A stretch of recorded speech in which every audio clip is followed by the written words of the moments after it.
So good afternoon.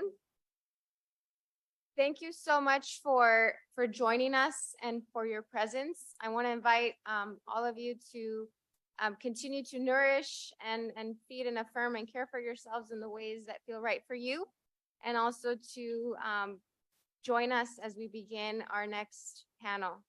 My name is Jesica S. Fernández, and I'm an assistant professor in the Ethnic Studies department here. And it is my absolute pleasure to welcome our panelists and speakers who will be sharing with us their work on centering youth voices in environmental justice and climate justice collaborations. Before moving into our panel and introducing our panelists, I want to share a couple of resources. First and foremost, a kind reminder that there will be a youth-led Environmental Justice Summit taking place most of Saturday. Registration is open and available now. So if you are a student, a young person, feel free to scan the QR code and to consider that as a possibility for a way to spend your Saturday. In addition to that, I also want to share with my fellow educators and teachers additional resources on environmental justice. We've developed a series of various statements of solidarity with communities who are intersectionally impacted by climate and environmental justice inequities. And so these are additional resources that our faculty here at Santa Clara University have co-produced with students, with community members as part of their collaborations, and as a way for us to really stand in solidarity and action with communities who are impacted. So these are some of the statements that have already been produced. And so with that being said, Can I share the screen?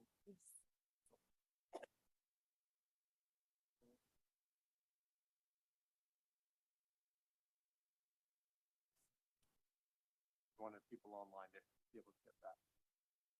All right, go ahead. perfect. Thank you so much. So this was the statement of solidarity. You can scan the QR code if you're online or take a screenshot. And this is the other slide, inviting you all to contribute or participate to the Youth-Led Environmental Justice Summit. So you could also take a screenshot if you're joining us virtually, or scan the QR code. We're good?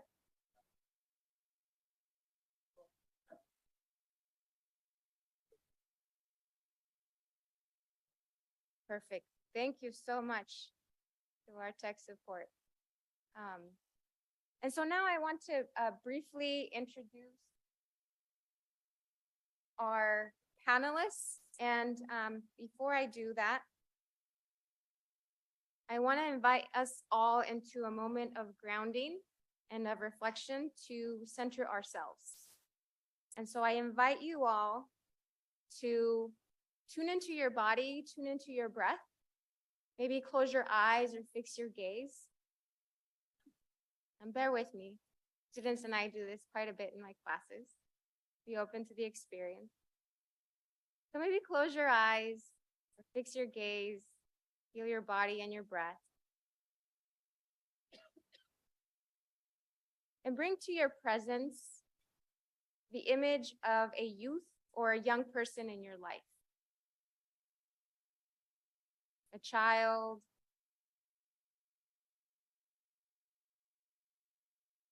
who is this young person? How does this young person show up and engage with their environment? How do they move through their surroundings?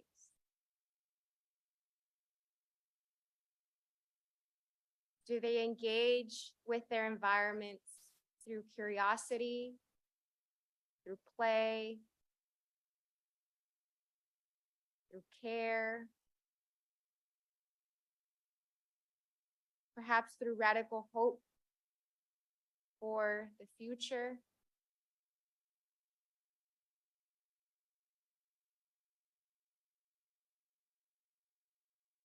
And when you're ready, You can open your eyes and you can reconnect and greet each other. And I hope that with this meditation, with this intention, you've been able to bring into the surface the image of a young person and how they engage with these issues of environmental justice in ways that are part of their everyday ways of being. And these are the intentions that guided me in inviting our panelists today and organizing this panel and this session. The intentions for me are, how are youth actions and voices engaged in climate justice and environmental justice? And what can we really learn from young people when we tune into the ways in which they move and experience the world, when we actually can witness and listen? And with that, I want to end with a quote by Angela Davis. We have to learn how to take leadership from the youth. And without further ado, I want to introduce briefly our panelists. I am honored to have Keala Uchôa joining us virtually over Zoom, and you will soon have an opportunity to learn from their work within the Richmond Youth Organizer collective that's called Communities for a Better Environment. Keala is a movement scholar, a youth organizer, an educator, building and dreaming at the intersections of abolition and environmental justice. Her Mellon Mays undergraduate thesis research centered on the experiences of currently incarcerated comrades in Cook County Jail during the COVID pandemic. And she has engaged in abolitionist movements that bring to the center the destruction of carceral systems with environmental justice and political organizing frameworks. Next, I want to introduce Janina Turner, who's affiliated with the Hope Collaborative as an environmental justice co-director. She is a graduate of Sonoma State University with a bachelor's in environmental studies and an emphasis in energy management and design. Before her time at Hope, she worked at the Climate Center focusing on energy programs and communications. And during the pandemic, she volunteered with the Sonoma County chapter of the Sunrise Movement, a youth-led movement working to stop the climate crisis. Also joining her from Hope Collaborative is Elizabeth Esparza, and she is also an organizer and recent graduate with a master's in public policy from Cal Poly San Luis Obispo, where she focused on food systems and their relationship with food waste and hunger. Her passion for food systems work began at Sonoma State. She has spent 2 years as a Food Corps service member, focusing on garden and nutrition education with the Pittsburgh Unified School District and the Community Alliance with Family Farmers. Her master's in public policy has allowed her to bridge together education and community engagement with public advocacy and organizing to facilitate systemic forms of transformative justice and sustainable ways of living and being. Next, we have Marilu Zepeda, who is a longtime organizer and advocate in San Jose, and she has long been featured in local media for her organizing and activism. She is here representing her work in collaboration with Luna, Latinos United for a New America, as part of the air quality movement building team. And she is also joined by community organizer Cesar Navarro as well. And she will also be assisted and supported by Ruby, who will be aiding her with some of the translation. And second to last, we have Alec Castellanos, and he is here representing Catholic Charities of San Joaquin and Stanislaus counties. Alec brings a unique qualification towards his work, bridging together environmental justice projects and initiatives to support communities in the Stanislaus and San Joaquin County regions. Unfortunately, Evelyn is not able to join us, but he is here to well represent the organization, specifically their environmental justice program. And lastly, we have Najiha Al Asmar, and she is an education program manager with climate resilient communities in Palo Alto. And she has dedicated herself to fostering stronger, more resilient communities, managing community garden programs with organizations such as Fresh Approach. She graduated with a master's in integral eco-social design. And it is through this work that she has been able to work as a health promoter with Nuestra Casa in East Palo Alto, and this brings together her passions for empowering underserved communities to take action to better their living and growing environments in ways that are sustainable and centered on regenerative community practices. So with that, we welcome them and we give them a round of applause. And I will briefly show a couple of videos that they've put together to share with us. And the first to present will be Keala.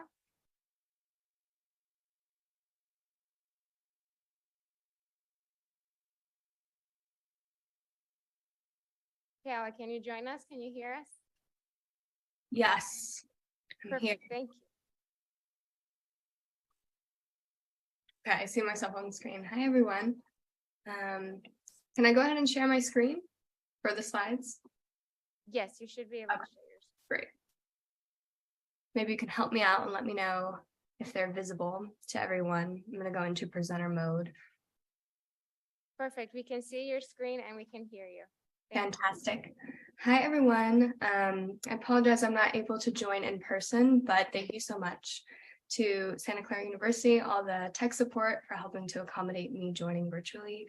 I come to present to you from Ohlone land here in the East Bay, and I represent Communities for a Better Environment. I am the Richmond Youth Organizer. And so just to introduce folks to Communities for a Better Environment, if you're not aware of our work already, we are a 45-year-old organization building people power in California's frontline low-income communities of color. So I'm personally grounded in the Richmond team, but we also work in East Oakland, Southeast LA, in Huntington Park, if anyone's familiar, and also Wilmington, California. And we work to foster the environmental health and environmental justice in these communities by preventing and reducing pollution and building green, healthy, and sustainable communities and environments. And here you can see a picture of our community organizer based in Richmond, Lazuli, and also one of our young adult members, Grace. And here's just one of our youth members in the center, Halima. And then here on my right, we have the Young Lords, and on my left, we have the Black Panthers.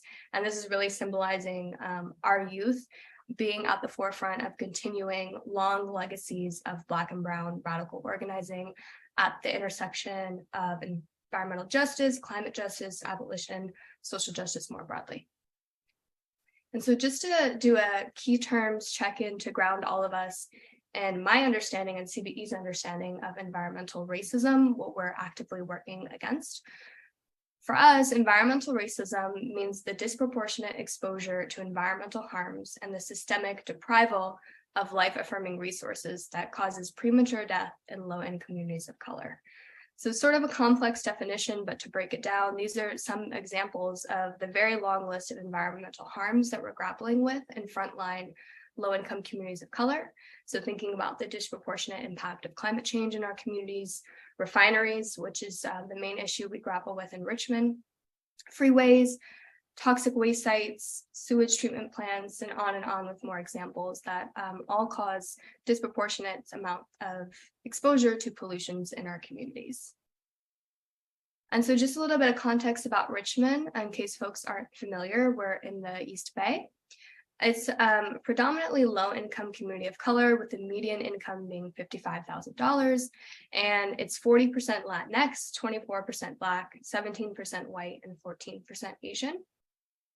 And the history of Richmond is that it sits on the occupied ancestral homelands of the Ohlone people who've been here for thousands of years. But Chevron, which was previously known as Standard Oil, set up their operations on this land in 1901. And then the city of Richmond was founded in 1905. So from the history and the timeline, you can really see that Chevron has had an enormous presence in Richmond since before the founding of the city. And also it has a strong history of being connected to the Great Migration. So a large portion of Black folks in Richmond came during the Second Great Migration after World War II to specifically seek jobs in the Kaiser shipyard. And today, presently, Richmond Residents live within the ring of 5 oil refineries, 3 chemical plants, 8 Superfund sites, 2 rail yards, ports, marine terminals, and more than 100 toxic waste sites. And here on the side, if the map is visible to you all, this is just a screenshot of the Cal environmental screen. And then you can see very clearly here in Richmond, we have some of the worst air quality, not just in the Bay Area, but the entire state of California and the West Coast, with a high concentration of these red and orange areas that indicate really high amounts of particulate matter and ambient air pollution, again, coming from the Chevron refinery, as well as other industrial sources of pollutants. And so some background about the refinery. It's the largest oil refinery and greenhouse gas polluter on the entire West Coast, occupying 3,000 acres of the land in Richmond. And 80% of people living in 1 mile of the Chevron refinery are people of color. So this is really the community that we engage with, especially the youth living on the front lines of the Chevron refinery in Richmond, putting them at the forefront of our campaigns to ultimately decommission this refinery and usher in a just transition to a renewable and regenerative economy. And then I'll skip over some of this, but just so it's known, the Chevron refinery harms residents every day with the pollutions it emits, but also it's really prone to high-risk accidents. The most recent being the 2012 Chevron fire, which sent 15,000 people into the hospital, many young people included, and then also the 2021 oil spill, which is still being investigated to really understand the scope of its impacts. And so now to go transition into what our youth are doing at the forefront of our campaigns to usher in a just transition, I have a picture of one of our youth members here, Miguel, and he says, "I would like to see a Richmond with no Chevron.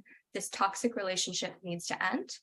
And this quote is part of our larger narrative campaign that our young people, both under 18, but also young adults in Richmond, have been at the forefront of for several years now, and really visibilizing the toxic relationship that the city of Richmond has with the Chevron refinery, talking about the economic dependence that has been created between the city and the refinery, and the refinery makes up 1/3 of the tax base here in Richmond. So youth thinking creatively about how to navigate that issue and advocate for the decommissioning of the refinery and more healthier forms of development in their community.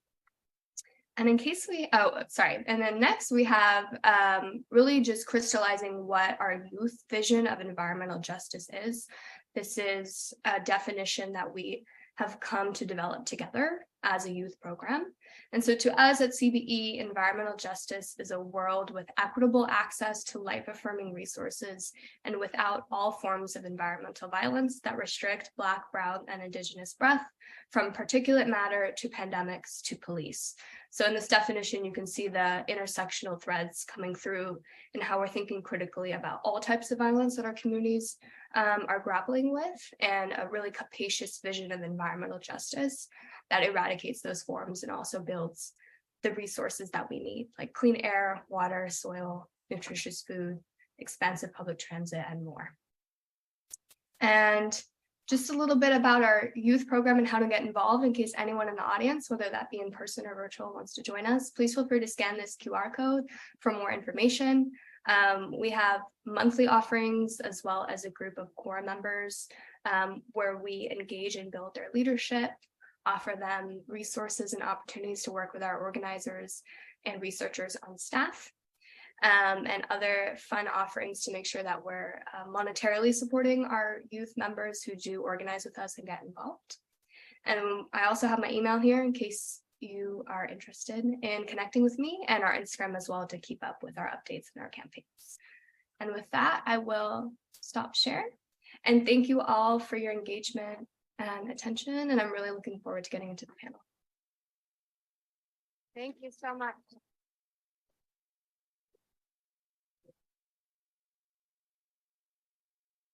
Thank you. And now we're going to share a video by Hope Collaborative, created by Janina and Elizabeth.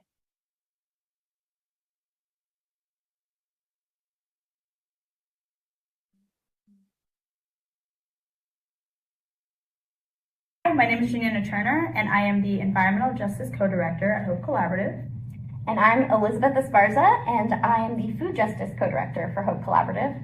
And this is Seymour. He is our CEO. And we just wanted to give you a little introduction to Hope Collaborative along with our Youth Action Board members. HOPE stands for Health for Oakland's People and Environment, and is a community-based nonprofit in Oakland, California. We envision a vibrant Oakland where historically marginalized communities shape their neighborhood's future, have equitable opportunities for healthy food and safe community spaces, and build community wealth.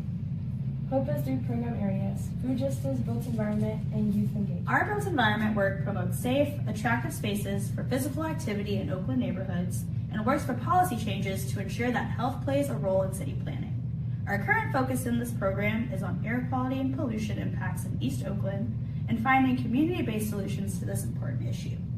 As HOPE begins to expand our built environment and environmental justice work in Oakland, we are prioritizing community voices and working on specific issues brought forth by the community. This includes community solar and renewable energy, green spaces, and alternative transportation.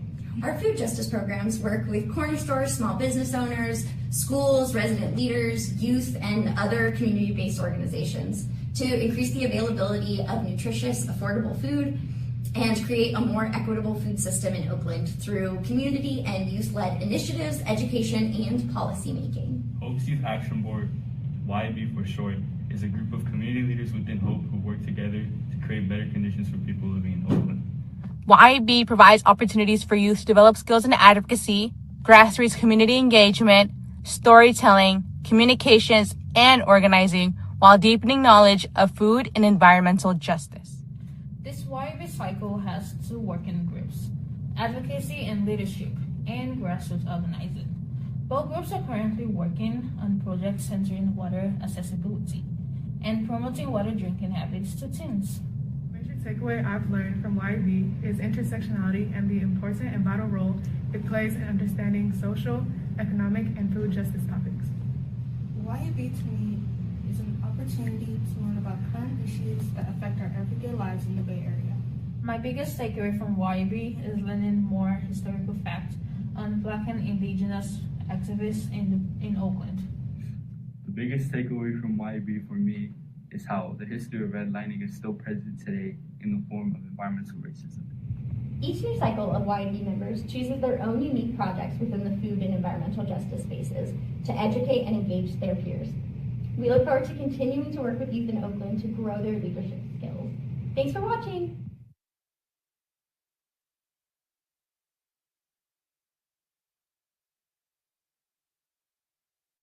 Thank you. And now we'll hear from our third panelist, Marilu Zepeda from Luna.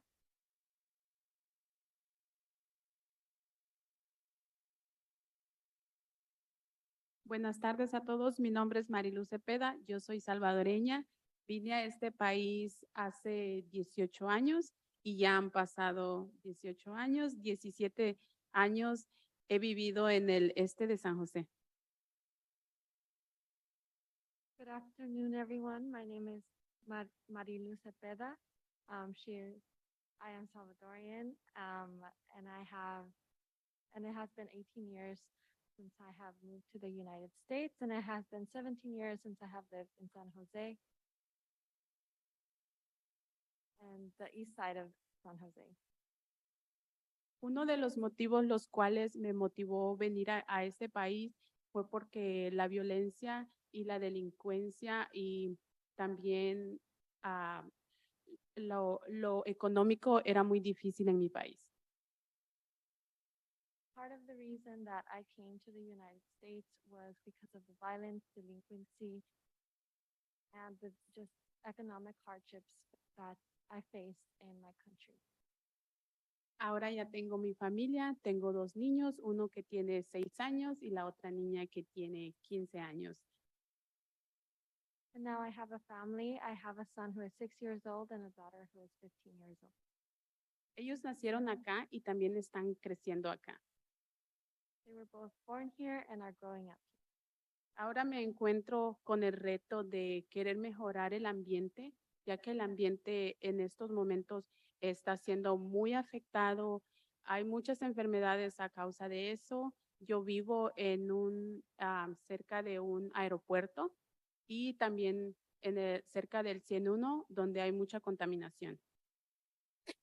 And I am working towards bettering the environment for my children because the environment is suffering a lot of pollution currently, especially as I live near an airport and the Highway 101, which exudes a lot of pollution. A causa del consumo de gasolina que usan las avionetas, el aire está contaminado con plomo. Due to the fuel that the aircrafts use, the air is being polluted.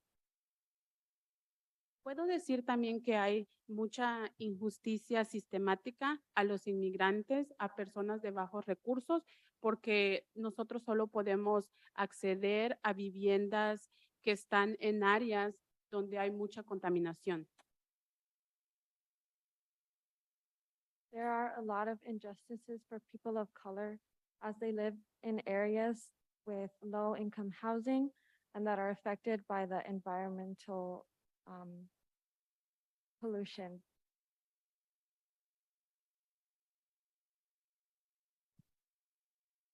Hi, I'm Cesar Navarro. I'll be reading the mission statement for our organization. So we were founded in 2013. Our organization is a small nonprofit in the east side of San Jose. We aim to do long-lasting change in the areas of immigration, housing, and environmental justice. The organizing model that we use is through power building. So we're not really a resource like providing organization or a service providing organization. We focus on building capacity in these neighborhoods in the east side of San Jose through offering workshops and also education, which then leads to us actually engaging in on-the-ground organizing. So that's a lot of what Marilu's been helping us out with. She has been presenting on these issues to her neighbors in her community, as well as engaging with them so that they can build a collective strategy to address these issues as well.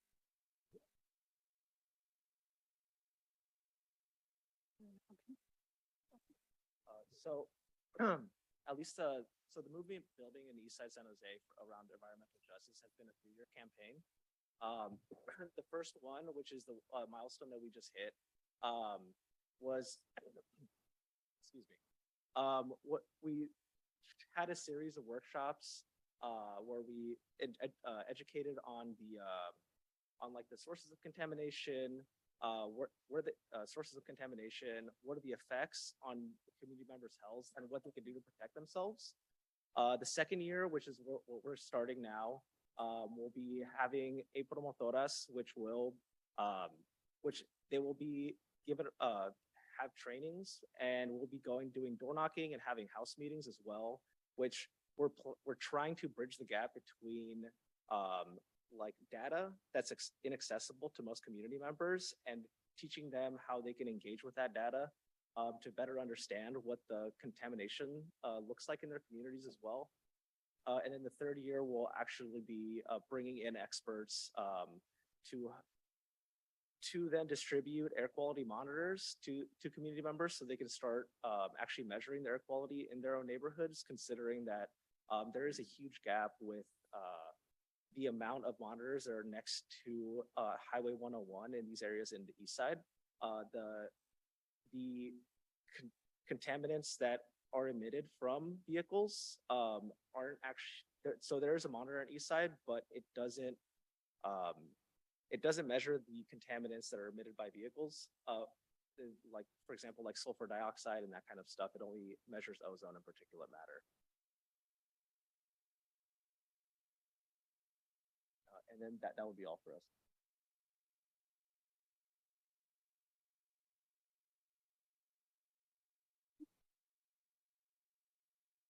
And next, we'll have an opportunity to hear from Alec at Catholic Charities. All right. So hello, everybody. My name is Alec Castellano.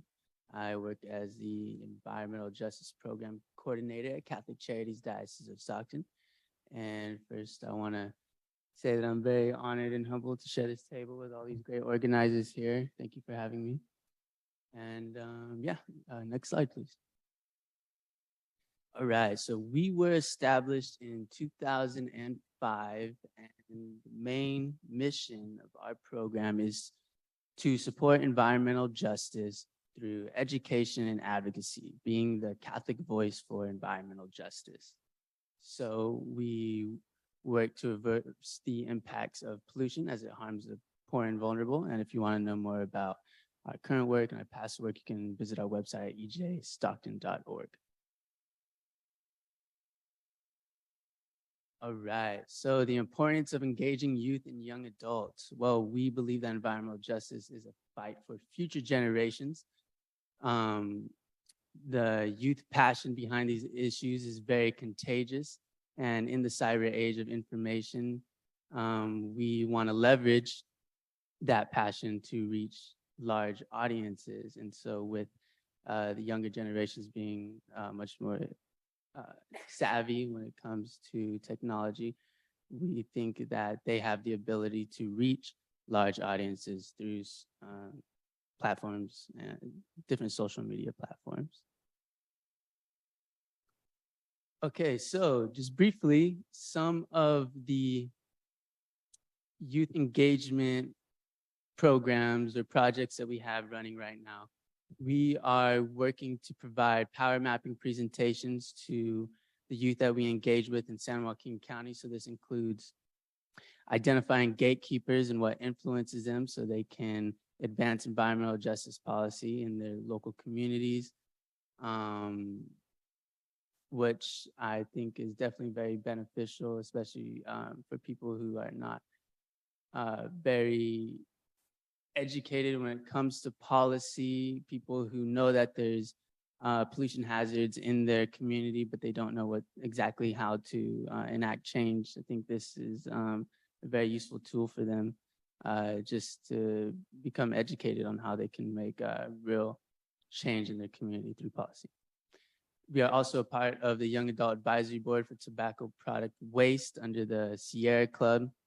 And what this group does is it addresses how tobacco product waste is related to environmental justice issues, especially the hazards that come with tobacco product waste, and cigarette butts being one of the #1 most littered items in the entire world, being made from microplastics. They basically never biodegrade. And we also address how the tobacco industry has historically targeted environmental justice communities in their advertising, more recently with e-cigarettes and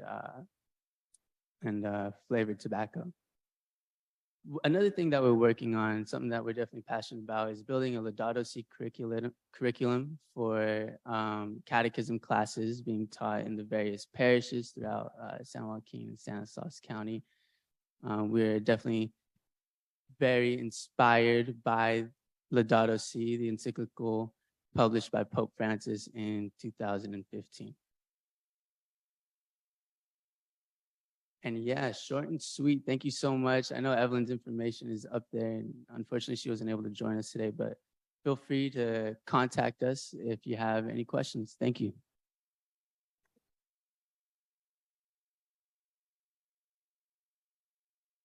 And then last to share their work in action is Najiha from Climate Resilient Communities.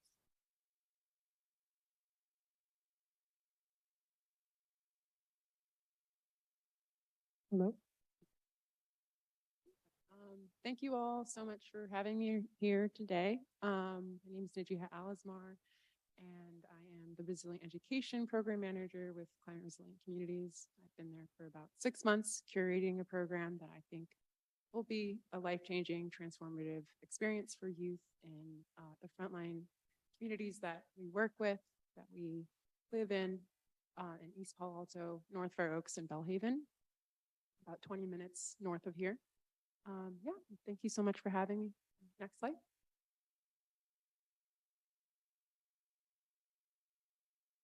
So the purpose of our Youth Climate Collective is to educate and teach youth about climate change and environmental justice issues. We also want to encourage them to engage in environmental stewardship. We also want to develop career opportunities for them as well. So they'll be engaging with a broad array of BIPOC community leaders within the Bay Area, everything from local community leaders all the way out to Monterey. So really just showing them the myriad of opportunities that they could have and the journey that they can take in order to get there. We also want to inspire the youth. So really excite the youth to take on challenges, especially in the face of climate change. Really understand their narratives and experiences around that, and really just understanding their stories, looking to their elders and their youth as well, their youngsters, really trying to create like a village of understanding each other and meeting each other where they're at. I think that's the key here, is really understanding where they're at and how we can uplift and empower those voices to take environmental advocacy and challenges on. And so community engagement, so really sharing a passion for community service with the youth, really showing, their talents and leadership skills and embodying that as best as they can. So this program is fairly new. We haven't launched it yet. We're actually launching on Saturday, a couple days from now. So I'm really excited about that. And really this program stemmed from their initiative. At CRC, we have these climate action, community action teams. I host the one in East Palo Alto. We also have one in Belhaven as well as North Fair Oaks. And a lot of the stakeholders there are really just community representatives, people that have been there for years, just residents, CBO leaders, and other organizations and community stakeholders. So these are the people that come and we listen. We really just open the door to them and we meet them where they're at. We provide dinner. We really try to make it a space where they can communicate their needs and priorities and then work together, not in silos like it's been done in the past. So it's a space for that. And from that is where the Youth Climate Collective stemmed from. And so about a year and a half ago, there was a forum that was placed where we gathered about 25 youth within these communities. And then they are the ones that told us what they wanted the program to look like. They wanted it hands-on. They wanted it to be a space where they can learn about their environment and the community around them. And then they wanted opportunities to expand beyond that. So that's what we did. We listened to the community and then we moved from there. Next slide. So a little bit about the formatting for the Youth Climate Collective. We are inviting and encouraging youth from the ages about 14, so really high schoolers to young adults, so freshmen in college. And that's really what we've curated. We have a really good group of youngsters and youth that are going to be coming from these communities, EPA, Belhaven, and North Fair Oaks. We're starting in late April, so in 2 days on Saturday, and then we'll go all the way until early September. So it's really a summer program for them to really get engaged and be involved in the community. And essentially, on that one. And we'll have workshops every other Saturday. So it's going to be a space where they can come and engage and really give the full energy and attention. And the reason why is, we want them to learn about climate change and educate our youth. We want them to feel empowered and to be able to find journeys that are in alignment with and so we'll be going on all sorts of field trips all around the Bay Area. And the most important part is really, incentivizing them for their time. So we'll be paying them $100 for every workshop that they come.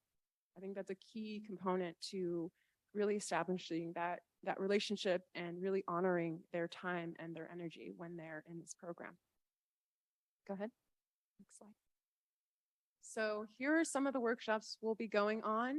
We'll be going to the Monterey Bay Aquarium, just a little bit south of here. to learn about marine conservation.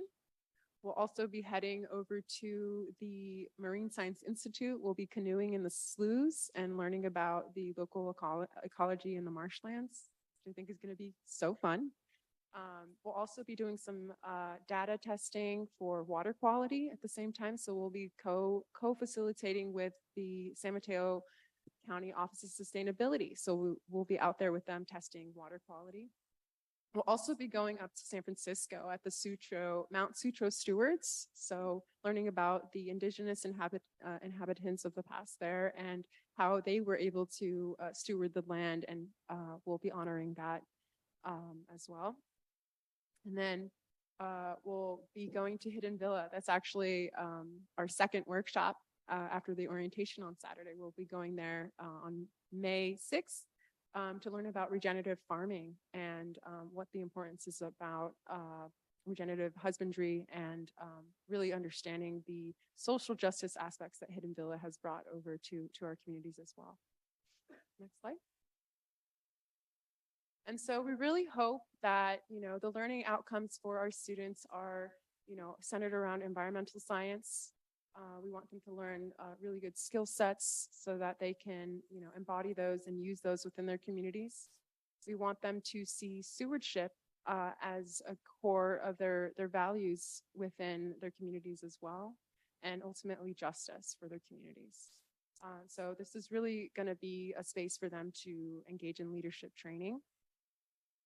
And as I said before, career opportunities. So really a career exploration. At the very end of the program, we'll have a career fair.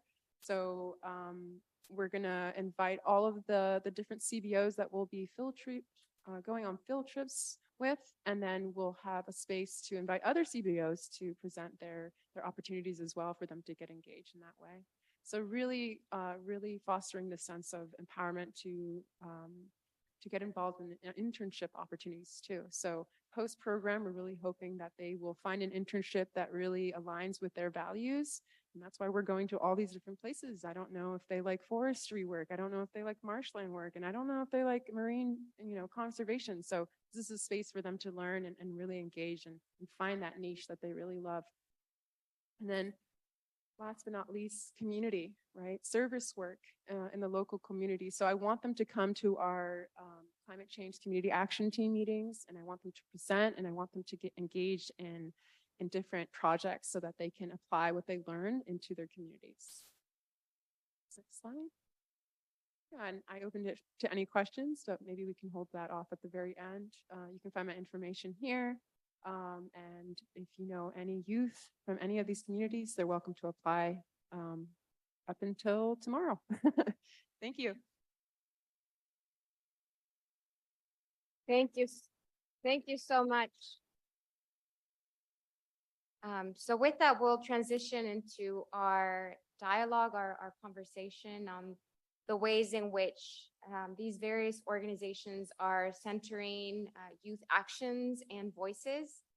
We have a few minutes. I want to present the question that we anchored ourselves with. How are youth actions and voices engaged in climate and environmental justice movements within your organization? You've all provided us such rich and encouraging and inspirational examples of some of that work in action. And so now I want to open up the space to our panelists to have more of a dialogue and a conversation about the various threads of the work that they're engaged in, from air quality to food justice to so much more.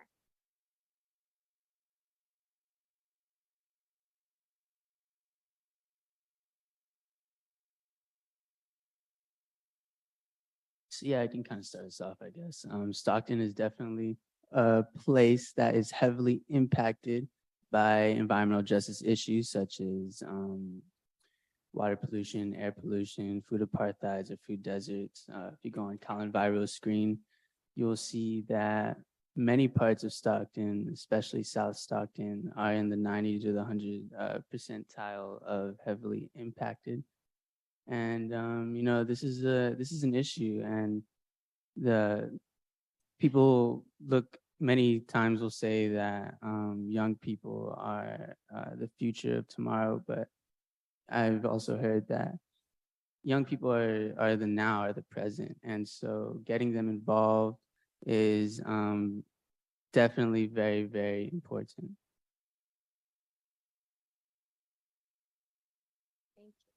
I can go. So with our organization, we have our youth action board, and we like to create space for them to create their own projects. And a big part of our mission in general in our non-youth programming is to provide resource and support to resident-led initiatives and youth-led initiatives as well. And so bringing the youth in is an opportunity to give them some deeper education on these issues that they're familiar with from living in these communities and are aware of, but maybe don't know as much about. I think that creating that space for them to learn in is really important, and be able to ask questions. And for me, I know that it can be very overwhelming for young people, especially, to see everything in the world going on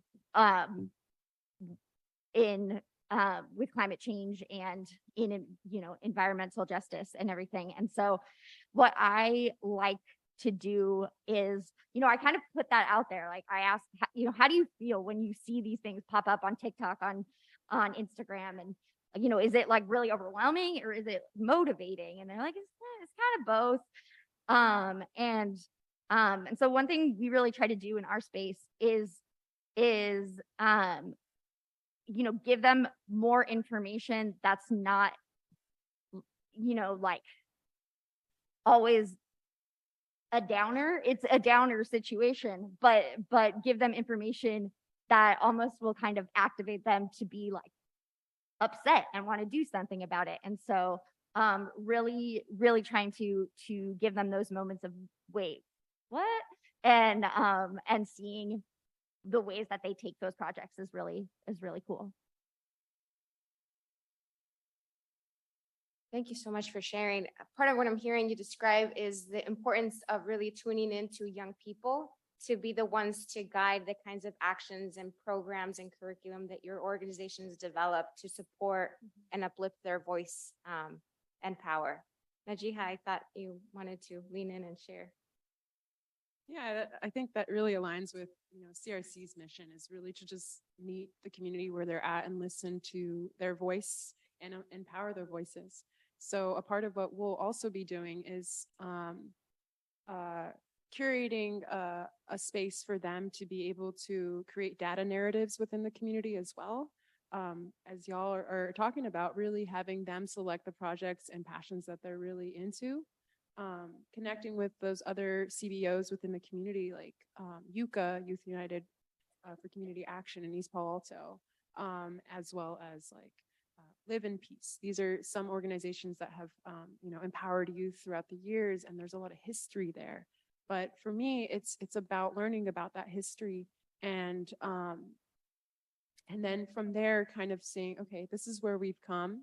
And then where do we want to go from here? What are the resources that we currently have that we can really empower within the community? So that's really what I hope the youth to do. And then, after the program, another component of this is to have them return and start kind of paying it forward, or creating that ripple effect within the community, so that they begin to create those community changes and really, uphold those leadership qualities. And then, eventually I want to be out of a job.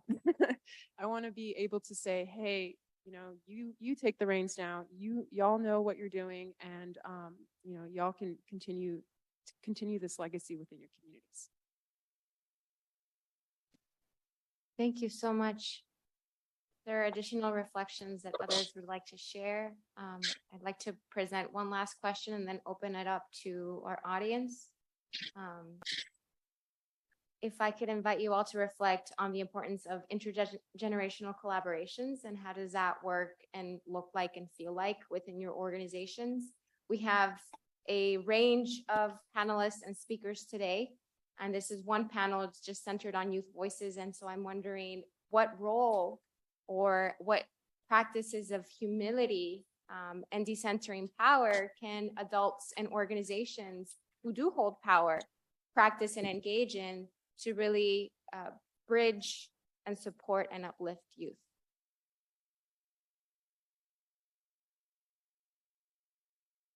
I think working in youth movement spaces and movement building, there's a lot of people coming up to youth and being like, you're the solution. You're going to fix this problem that you didn't even start. And it's like, whoa, okay, no pressure. But I feel like with youth leadership, especially in this movement, it really comes down to like intergenerational support. And it's like not co-opting, it's not telling people what to do, it's listening to youth voices and just going with that, being a support system, I think is the biggest thing. And that takes everyone. It's not just a youth issue that the youth are trying to solve. This impacts everyone, no matter how old you are, no matter how long you'll be on this earth. I think you have people that you care about, that you want to create a better environment for, a livable future for. So I think just supporting youth voices, deeply listening and like getting out there and supporting in the best ways you can. I know with Hope, we're trying to start an environmental justice cohort, and we want to have a really large representation of what Oakland is like on that cohort, because it's a really big, beautiful, diverse city. And I think having all the voices at the table is really important to addressing this issue and potentially solving the problem.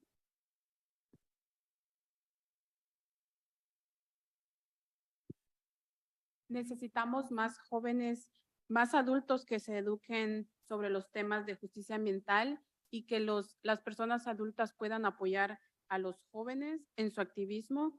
Actualmente en Luna tenemos la campaña de elevar a jóvenes que se enfocan en unir a los adultos de la comunidad en el este de San José. We believe that it is important for adults to be educated on topics of environmental justice to support youth in their activism. Currently in Luna, we have a campaign called Elevate Youth, which focuses on uniting adults in the community with the voices of youth in East San Jose.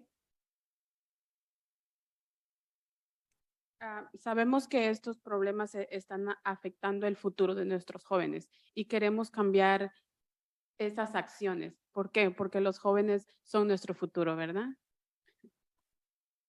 And it is important for adults to be involved because this affects the future of youth, and the youth are our future, so we must support them. Muchas gracias. Thank you. And I'm going to switch screens here just to check in on Keala from Communities for a Better Environment to see if there are some reflections that Keala would love to offer for us. You could share your screen, your voice. Hi, everyone. Thank you. I've been trying to jump in a little hard in the virtual realm. But yeah, thank you so much for everyone who shared. Really resonate with a lot of the reflections. One thing I want to mention, as a young person myself, I'm 22, recently graduated from college, so I consider myself a youth member in some sense, is that really this idea that youth are our future, right? And often we're told that as young people, yet we're pacified, and our voices are not actually listened to. We're not actually in positions of power and leadership, even within so-called radical movements. So a lot of these spaces are deeply entrenched with ageism, adultism. And so I see my work as a youth organizer and a young person myself, really in stewarding and building a leaderful movement, right? A movement of many leaders, young leaders, where their voices are not actually just utilized on grants for funding or almost fetishized, but actually listened to, and that we're building deep youth leadership that has power to make decisions.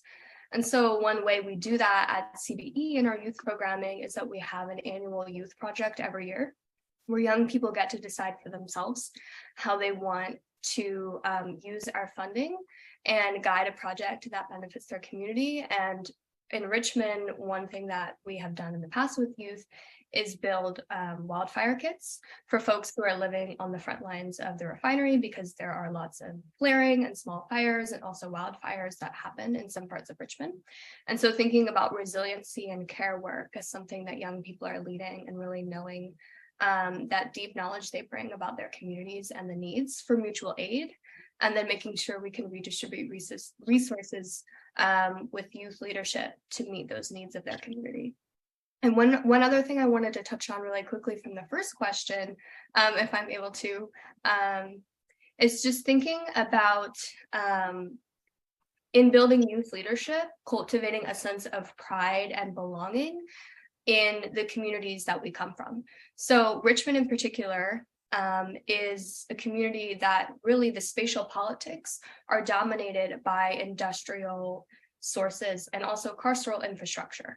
So growing up in Richmond, a lot of young people feel a pressure and a sense of internal pressure to get out, right? It's not a place that you want to stay rooted in, not necessarily a place that's framed as like a place to be prideful of coming from or building a family in.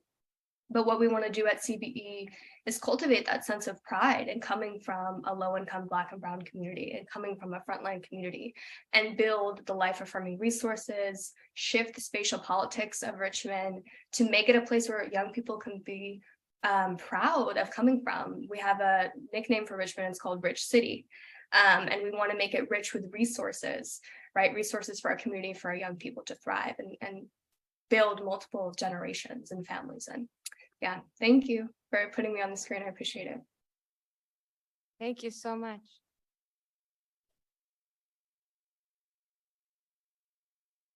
So if I may invite us to hold time just for a few more minutes, is there a question from our audience? Or a reflection? Yes, Chris, or?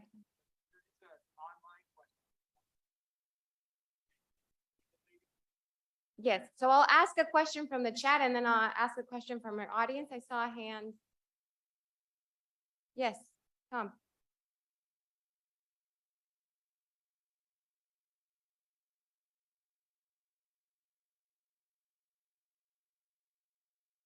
Do you see like your work as something you can study later? Like, does it inspire you to want to go to the university, like University of Santa Clara or Berkeley or UC Santa Cruz?